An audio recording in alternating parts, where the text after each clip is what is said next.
have many advice about the constitutionality of this charter.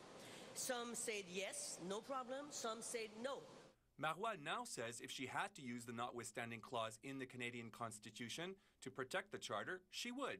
I will not take any risk with this. If we have to go in front of the justice and to be contested on this charter, so if we need this clause, we will use this clause. Liberal leader Philippe Couillard sees a long-planned PQ strategy, one he describes as pure manipulation. We're going to put it through the federal tribunals. It's going to fail. We're going to have a big fight, and then we'll go for a referendum.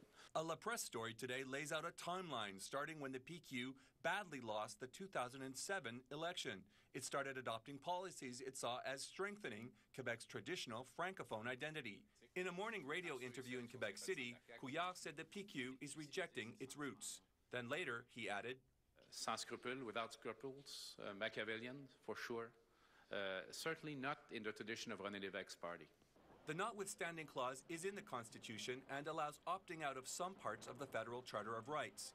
Former Bloc Québécois leader Gilles Duceppe on CTV News at noon wondered what the fuss is all about. And the notwithstanding clause is something in the Charter. It's like a fire extinguisher. I've got one at home since 20 years.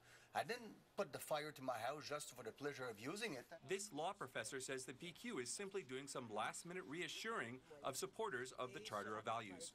I would interpret this as the Marois strategists panicking a little bit and making sure that the base that they have constructed over the course of the last 6 months over the Charter does not erode.